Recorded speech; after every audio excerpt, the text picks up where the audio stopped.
At a press conference in Warsaw, Poland, a Ukrainian journalist who had escaped her home country begged Boris Johnson for a no-fly zone, saying NATO is scared of World War III, but it has already started.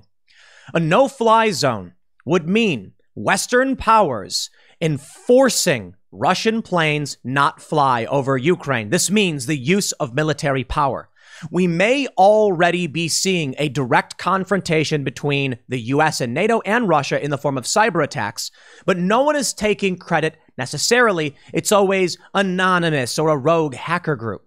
But now, I think we have a very real prospect for World War III, and it's coming from a warning out of Belarus. Lukashenko, he has stated that the West is pushing Russia into World War III. It doesn't matter who is right and who is wrong and who is instigating what. What matters is you've got different factions saying they're right, different countries picking sides. And it's not just about a Belarusian warning. It's about the fact that Belarus has ended their non-nuclear status as of this past weekend. And they are now going to allow Russia to move nuclear weapons onto their territory. This is escalating fast, and it seems to be out of control. You know, a lot of people want to believe in these grand global conspiracies, but I warn you, the idea that these people have a firm grasp on what's happening is it's just not true. They may be powerful. They may be wealthy. They may be able to snap their fingers and direct resources into building highways and spaceships, but they can't stop being human. And people with power who don't agree wield power in dangerous ways. Now, I don't know if World War III is going to happen. A lot of people don't like the phrase because it's just a buzzword. You know, they called World War I the Great War. They didn't say it was World War II. How did they know it was even going to happen? Now everybody's saying World War III, but, you know, looking at what's going on, Vladimir Putin not backing down. We've got a missile strike on the Kiev TV tower, which it's iconic, and watching this strike. You've got a shelling on a government building in Kharkiv. You've got accusations that Putin is indiscriminately bombing civilians and killing children. The propaganda is fierce, and the conflict is escalating. And now we've got more information, again, coming from Lukashenko, which suggests it's just getting started. In a press conference held by the Belarusian president or dictator, whichever you prefer, I guess he called himself a dictator, he points to a map. This map of Ukraine appears to show accurately where Russia has attacked Ukraine from. However, there are several attack points highlighted that have not happened. Now, some media outlets are saying haven't happened yet, as if to say it's a prediction of what will happen, as if this map shows Russia's plans, but we don't know that for sure. In this map, it shows Russia attacking Moldova, entering Russian-occupied Transnistria. Now, I don't know exactly what's going to happen. Maybe the media is hyping this up. Maybe they want you to believe that Russia is out of control, and so is Belarus. But maybe this map is just potential attacks, and they got some of them right and some of them wrong. Or maybe it really is an accurate depiction of Russia's plans, and that would mean Russia ain't stopping with just Ukraine.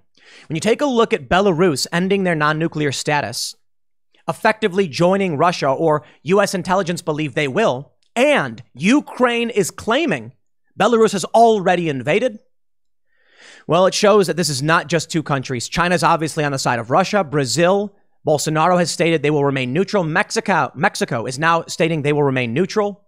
It is not the world versus Russia. It is not that clear cut. There are many countries that are going to sit back and say, we don't know who's coming out on top of this one. And they're going to sit back and say, we'll see. There are many countries, namely in Europe, that feel threatened, so they're obviously going to take sides with the West. This could break down, not too dissimilarly to what we saw with World War II. But history doesn't repeat itself, it rhymes. Now, I hope and I pray we don't go nuclear war. I hope so. But this is scary stuff. Don't panic. But it's hard to say it's hard to tell people, you know, how to feel. You got to feel however you feel. I can't tell you how to feel. I'll tell you how I feel. I hope for the best. I prepare for the worst. Let's read this story from the Mirror. Before we get started, head over to timcast.com and become a member. Just go there, and up in the top right, you can see sign up. As a member, you are helping keep our journalists employed, the most important thing. Eventually, we will have columnists who will write opinion pieces and analysis pieces that will go behind a paywall, but I want the news on this site, and so do our journalists, to be available to everyone so they can know what's going on. But we got to fund this journalism somehow, and that's how we do it with you as a member. As a member, you get access to exclusive members-only segments from the Timcast IRL podcast. We had a great show last night with Lauren Southern. Kind of got out of control, and she picked up a sword, and it was a whole lot of fun. So check that one out over at timcast.com. But don't forget to also smash that like button.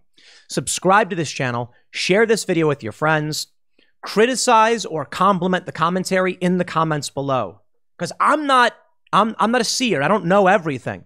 I'm just reading the news and giving you my thoughts and talking about what these reports are saying.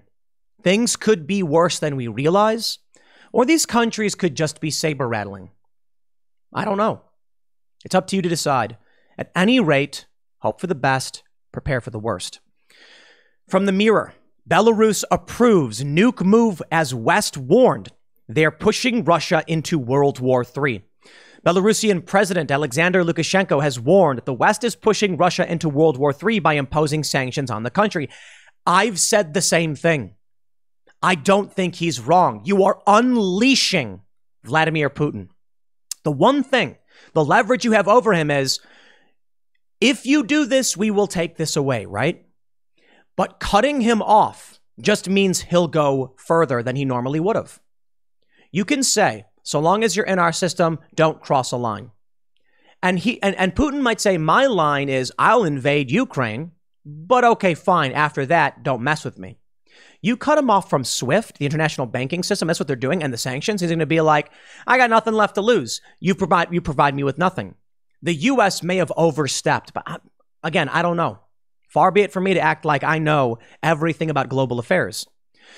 They say, and Belarus has formally renounced its non-nuclear and neutral status, allowing Russia to place nuclear weapons on its territory as a result of a referendum held today. Now, this was yesterday, mind you.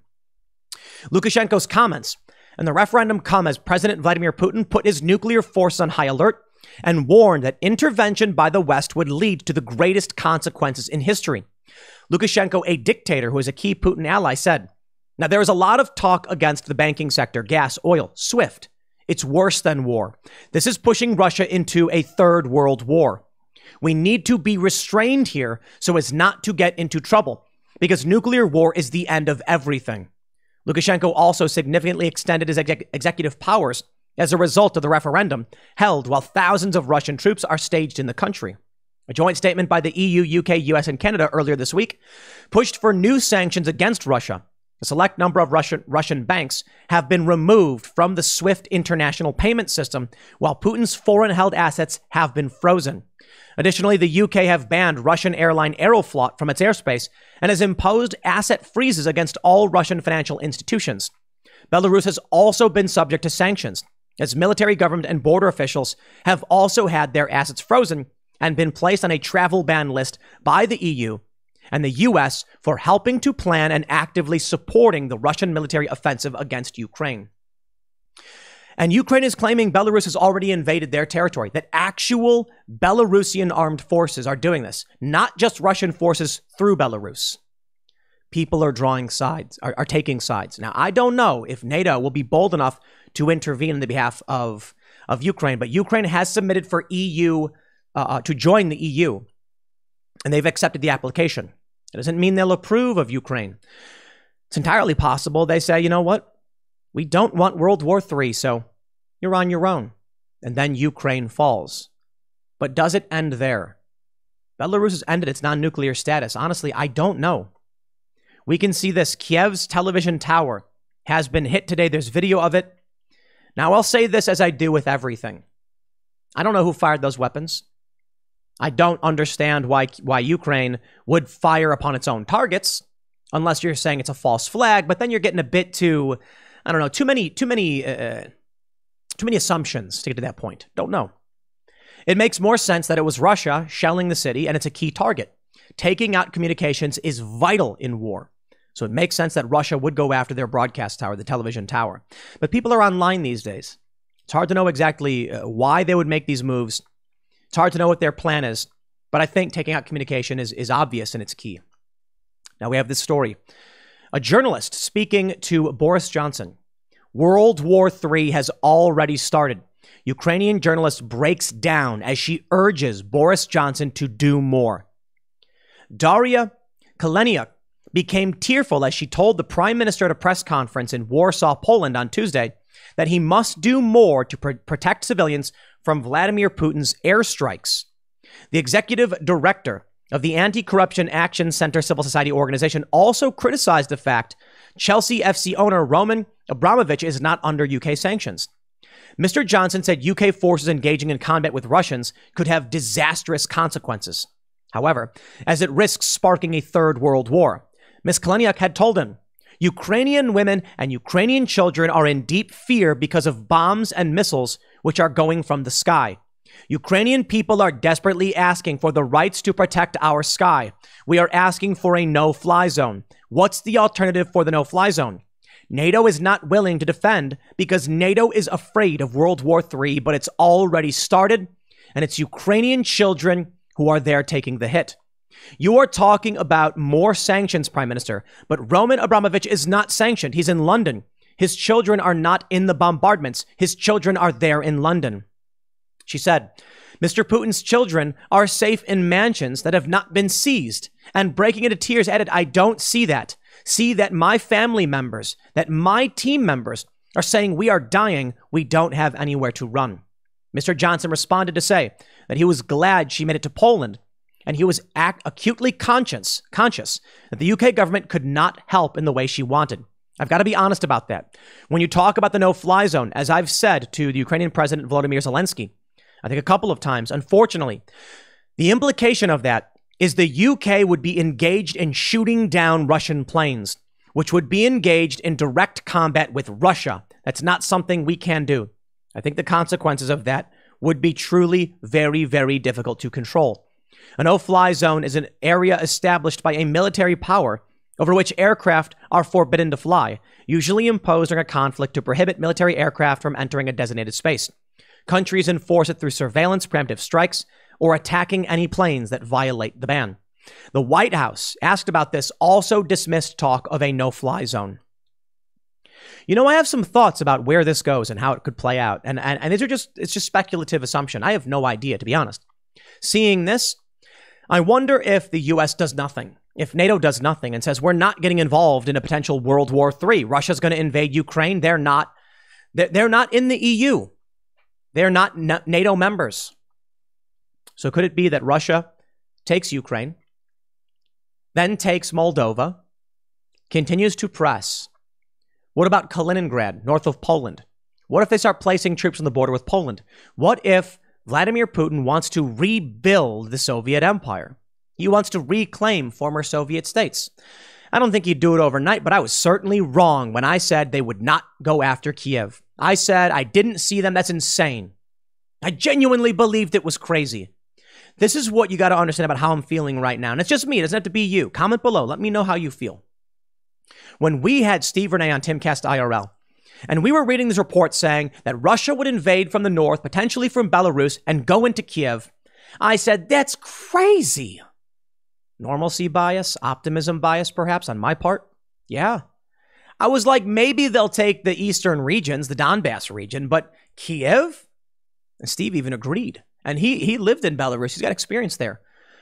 Within 2 days, Russia actually moves to try and take Kiev. I was wrong. I underestimated Vladimir Putin. I certainly think Joe Biden did, but I certainly underestimated him more than Joe Biden did, or other NATO members did. Where does Vladimir Putin stop, and why should we believe after this he does? Now, I certainly understand, at least to a bit, the Russian perspective on this war, but they're invading. Ukraine has a right to vote how they want, and they favor the EU. And that's where they are right now. And in my personal experience being there, that's what I learned from most of the people. They don't trust Russia. They don't trust the former Soviet state. Now, this is where it gets scary. This map. What could it mean? We don't know. Could mean nothing. It could mean everything. In this map, you can see Alexander Lukashenko. They say, the caption says, Alexander Lukashenko has appeared in front of a battle map during a state TV broadcast, which appears to detail Russia's attack plans in Ukraine. Or it could be their prediction. But it may be. As we can see, they've divided Ukraine into 4 different regions. And as the Daily Mail points out, these are the 4 different military command regions of Ukraine. We can see these red lines moving into the city, which show exactly how Russia has staged their attack so far. But it seems to show a little bit more. If you look down by Odessa in the south, near Crimea, you can see the lines are pointing to Transnistria, a disputed area of Moldova. You can see here. Is this to imply? They say this. The map seems to suggest that a force will be sent from the Ukrainian city of Odessa to attack neighboring Moldova, where Russia already has troops. Could it be a prediction from Lukashenko? Could it be their assumption of what might happen? Or could it be that Russia has been sharing information with them and that is what's going to happen? The Daily Mail says, it seems Belarus dictator Alexander Lukashenko isn't much of a scholar, at least in his latest stunt on state TV. Addressing his Security Council today, the strongman appeared to be standing in front of a battle map. The map showed Russian lines of attack heading into Ukraine, some of which have materialized in the first few days of the invasion, such as forces storming towards Kiev from the north and towards Kherson from Crimea. But they also showed off several attacks that have not yet come to pass. Now, hold on there, Daily Mail. Not yet come to pass? You're implying it will. We don't know. They say with one even appearing to point to the port city of Odessa into Moldova, suggesting Russia plans to march troops into Ukraine's neighbor. The map is split into 4 sections, which align with the command districts of Ukraine's military, showing Russian attacks from Belarus along Ukraine's eastern border and from occupied Crimea.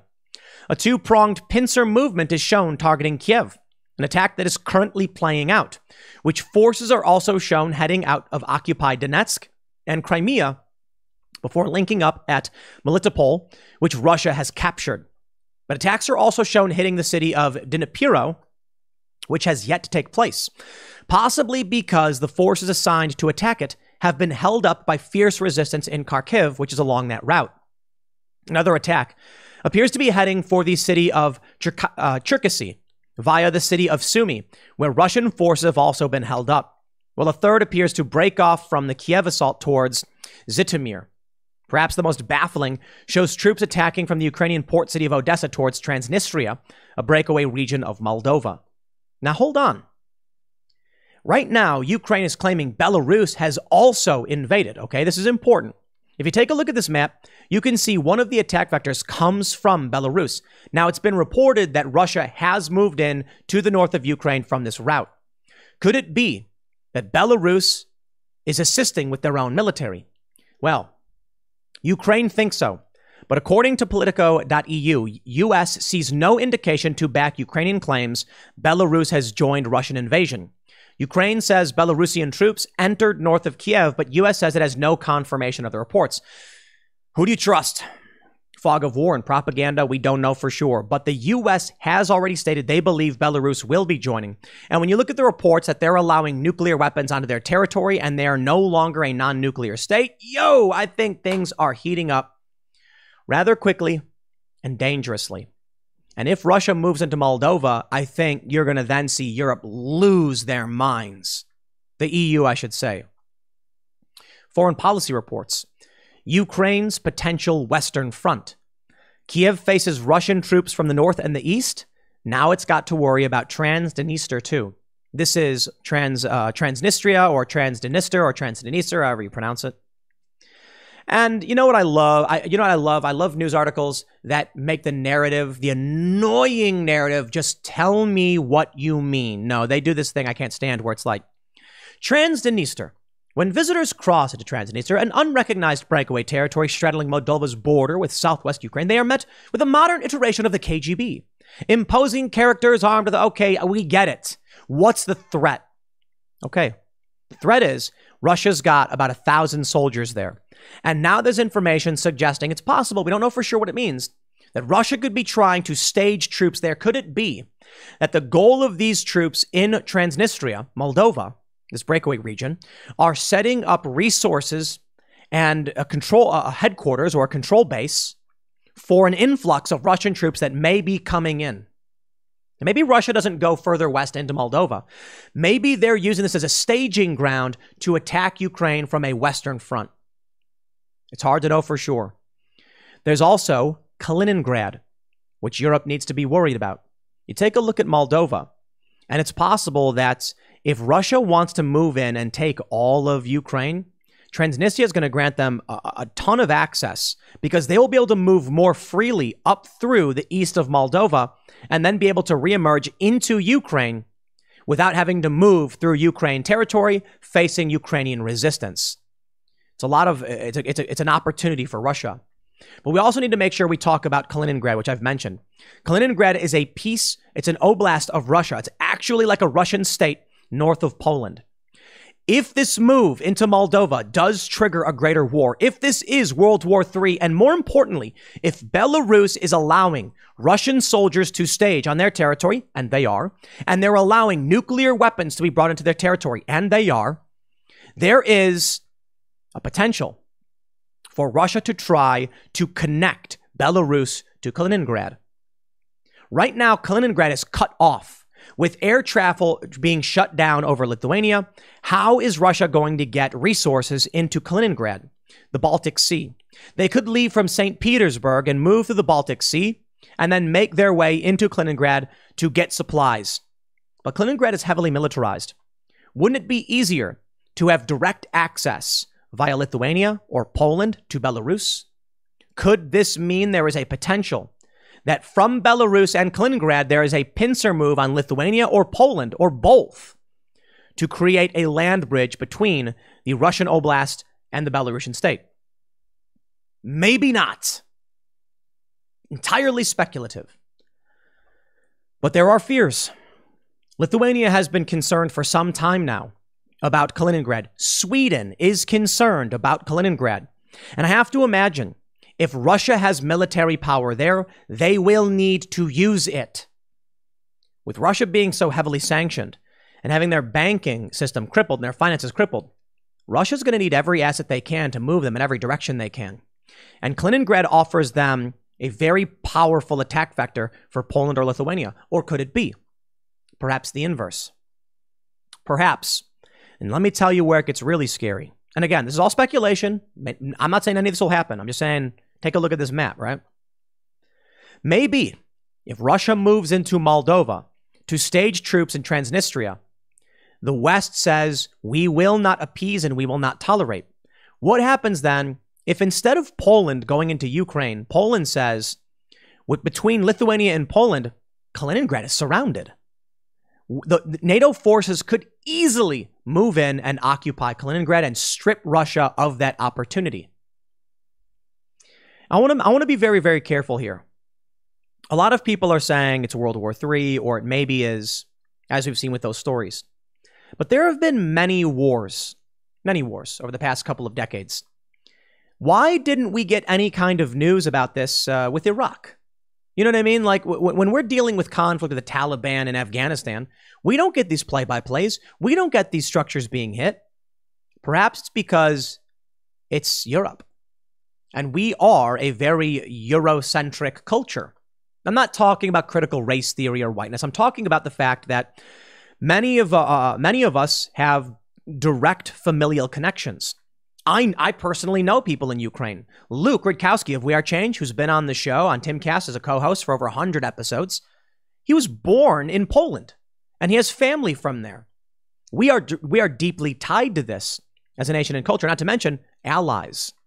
So when we see Russia, a very powerful nation, move into Ukraine, getting dangerously close to countries in which we have strong political and familial connections, well, then we start paying attention.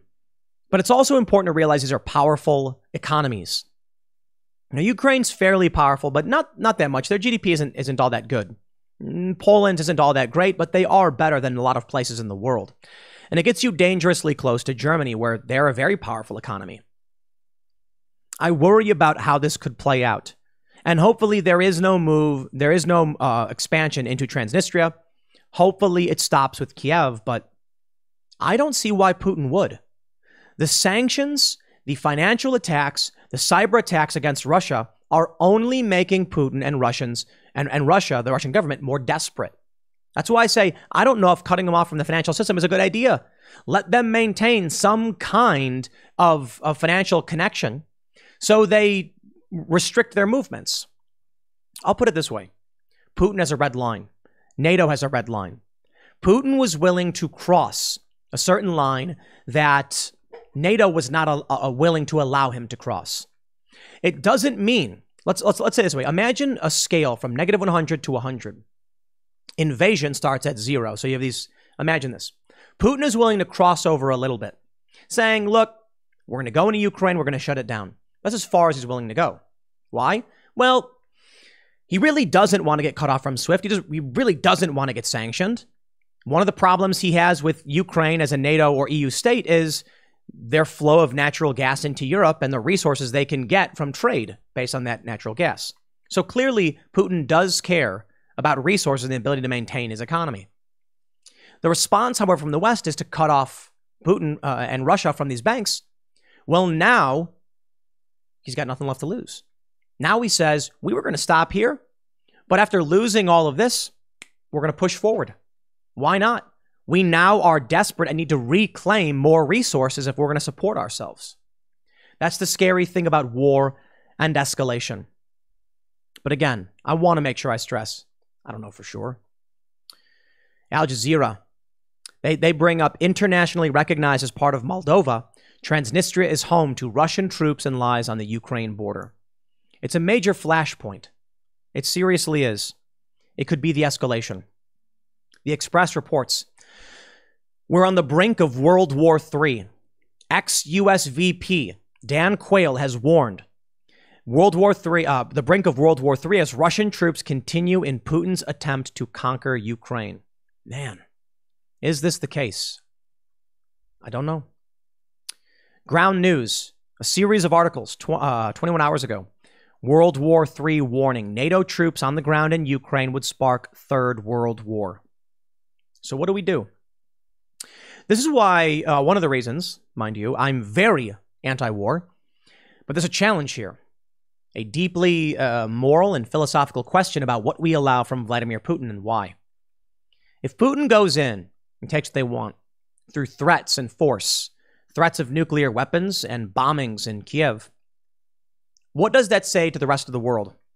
Does it potentially increase instability? Yes, it does. It does increase, but it does have the potential to do so. I think it actually will. That's my opinion. So what do we do? If we respond, we just make everything worse. And therein lies the deep challenge. I've mentioned this several times. I don't believe in mutually assured destruction. And I think Vladimir Putin is banking on that. If somebody were to fire a nuke at you, I'll give you the story, the analogy I gave the other day for those that missed it. Someone comes to you, a general, and they say, sir or ma'am, there are 17 nuclear warheads on their way to hit every major city on the eastern seaboard. 17, 18, 20, whatever. You get the point. We can't stop them. They will arrive in 2 hours and these cities will be destroyed. We can, however, fire our nukes in response and wipe out millions of civilians on their side. Who would want to be the person to do that? Some people would. They'll say, well, if you're killing our civilians, we'll kill yours. But to me, that sounds crazy. The missiles are on the way. They can't be stopped. Why kill more people? It won't prevent what's already to come. Will it feel good? Will it be emotional? I don't believe in it because you have that story of the Russian guy. I believe he was in a submarine and he got an alert that nukes had been fired. And he was told, he was ordered to fire nukes. And he said, no. He's considered a hero because he would have started World War III and it would have been a mistake. How crazy would that have been? But they thought nukes had been fired. So I don't know how this will play out. Neither do you, neither does anyone. But all we've seen recently has been escalation. The West is escalating. They're saying they don't want to. Putin is escalating. He's got his objective and he's invaded. So where does it end? Well, to get deeply religious, we'll throw it to Pat Robertson. He said Putin is being compelled by God to invade Ukraine and fulfill biblical prophecy. Read your Bible because it's coming to pass. Yikes. I don't know if that's the kind of language we need right now, but certainly a lot of people have been discussing Revelations and the mark of the beast. You would need it to buy, sell, or trade, and that actually happened. Okay, maybe it's a coincidence. The mark of the beast. You would need to bear the mark of the beast to buy, sell, or trade. Here we are with the vax mandates and passports. Now those have ended. So maybe it's just a coincidence. But now you've got Pat Robertson coming out in this presentation. Let me see if I have it. God is getting ready to do something amazing. CBN founder Pat Robertson on Russia. He says, this area west of Ukraine is Gomer. Russia is Rosh. Uzbekistan, Kazakhstan, Magog. Togarma and Tubal, Persia, Put. The names of these regions. He believes we're watching some kind of biblical prophecy play out. I don't know about all that. I got to say, though, in these past couple of years, I've certainly seen things that have really freaked me out. The George Floyd mural on the side of a building. The wall, only of George Floyd wearing a crown being struck by lightning. Exploding on a partly cloudy day. The inner wall being fine and there being no damage to the roof. And I'm just like, what is that? Or that comedian who mocks people who are unvaccinated, saying that she's gotten vaccinated 3 times, and then says Jesus loves her the most before suffering some kind of episode, collapsing, hitting her head on the stage, and I believe she fractured it. Everybody's kind of like, yikes. It could just be coincidence, to be honest. But, when I heard that story, I didn't even realize she blasphemed. Interesting. I'm not a theistic individual. I'm not deeply religious. I do believe in God. But I got to tell you, man, I don't know about this stuff. But certainly people feel like something big is on the horizon. And I hope it is not a nuclear World War III. I'll leave it there. Next segment's coming up tonight at 8 p.m. over at youtube.com/TimCastIRL, where we may actually play the State of the Union address and discuss it. But I got to talk to the people who are coming on because it's at 9 p.m. Eastern. And we do the show 8 to 10. So we might, do the show from 8 and then at 9, turn on the State of the Union, which is probably going to be late anyway. So we'll see how it plays out. But I'll leave it there. youtube.com/TimCastIRL. Thanks for hanging out. We'll see you all then.